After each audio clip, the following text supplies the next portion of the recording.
Kemudian datanglah firman Tuhan kepada Yehu bin Hanani melawan Baesa.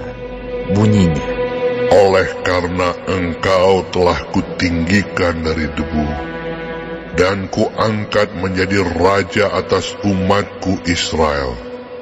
Tetapi engkau telah hidup seperti Yerobeam, dan telah menyuruh umatku Israel berdosa, sehingga mereka menimbulkan sakit hatiku dengan dosa mereka. Maka sesungguhnya aku akan menyapu bersih Baesa dan keluarganya. Kemudian aku akan membuat keluargamu seperti keluarga Yerobeam bin Nebat. Siapa yang mati daripada Baesa di kota akan dimakan anjing, dan yang mati daripadanya di padang akan dimakan burung yang di udara. Selebihnya dari riwayat Baesa dan apa yang dilakukannya dan kepahlawanannya, bukankah semuanya itu tertulis dalam kitab sejarah raja-raja Israel? Kemudian Baesa mendapat perhentian bersama-sama dengan nenek moyangnya, dan ia dikuburkan di Tirza. Maka Ela, anaknya, menjadi raja menggantikan dia. Juga dengan perantaraan Nabi Yehu bin Hanani, firman Tuhan telah datang melawan Baesa dan melawan keluarganya, baik karena segala yang jahat yang telah dilakukannya di mata Tuhan, sehingga ia menimbulkan sakit hati Tuhan dengan perbuatan tangannya, dan dengan demikian menjadi sama seperti keluarga Yerobeam, maupun oleh karena ia telah membunuh Yerobeam. Dalam tahun ke-26 zaman Asa, Raja Yehuda, Ela, anak Baesa, menjadi raja atas Israel di Tirza. Ia memerintah 2 tahun lamanya. Zimri, pegawainya yang menjadi panglima atas setengah dari pasukan kereta, mengadakan persepakatan melawan dia.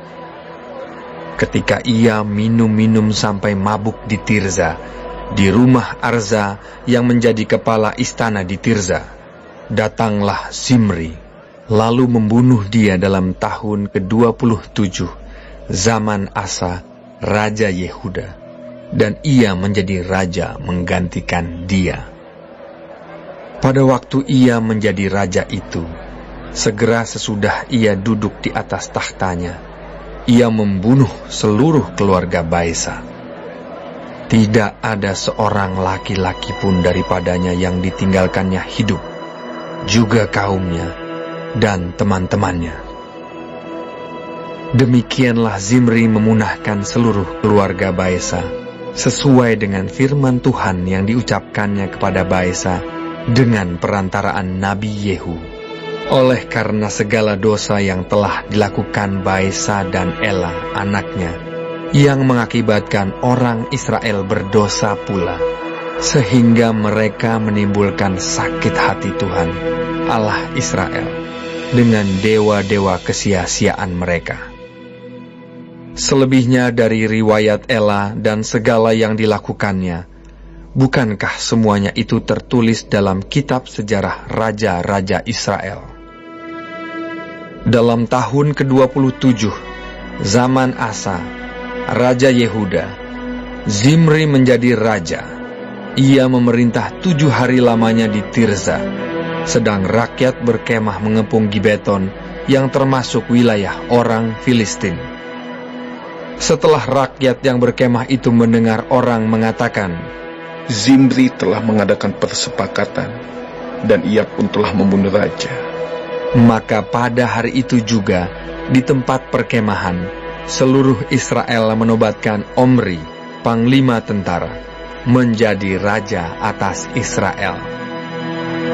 Kemudian Omri dengan seluruh Israel maju dari Gibeton, dan mereka mengepung Tirza. Segera sesudah Zimri melihat bahwa kota itu telah direbut, masuklah ia ke dalam puri istana raja, lalu membakar istana raja itu, sedang ia sendiri ada di dalamnya, dan ia mati.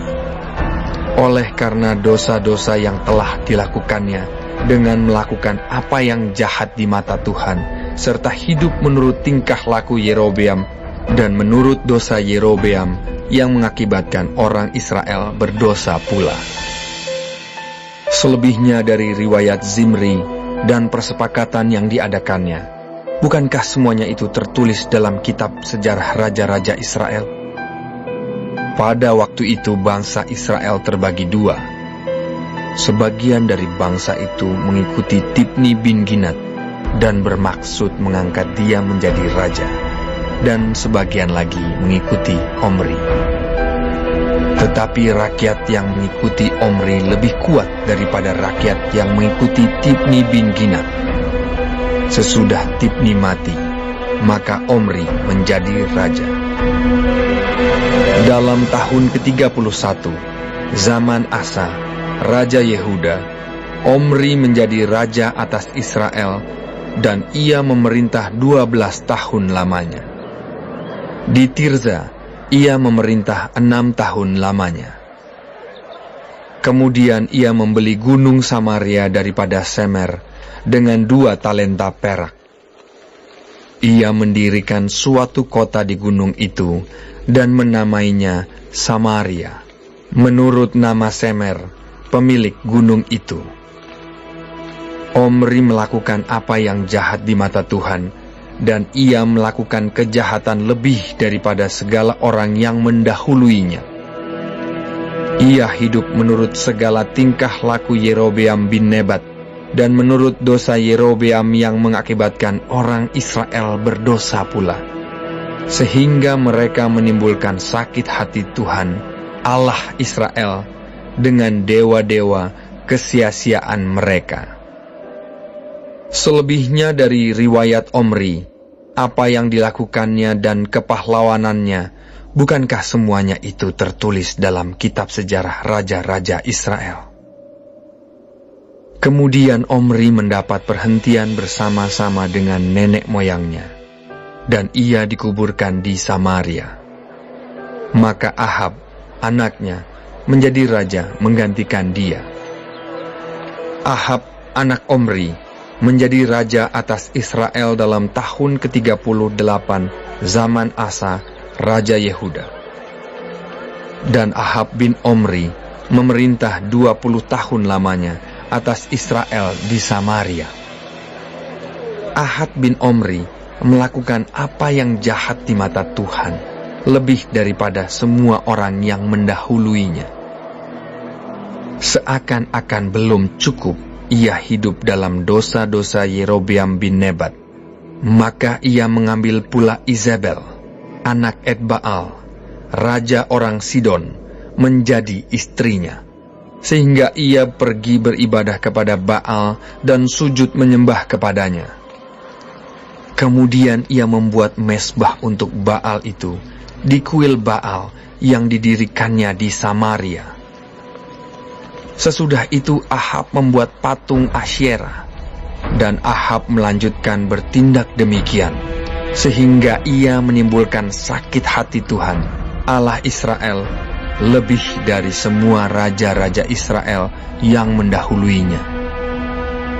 Pada zamannya itu, Hiel, orang Betel, membangun kembali Yeriko.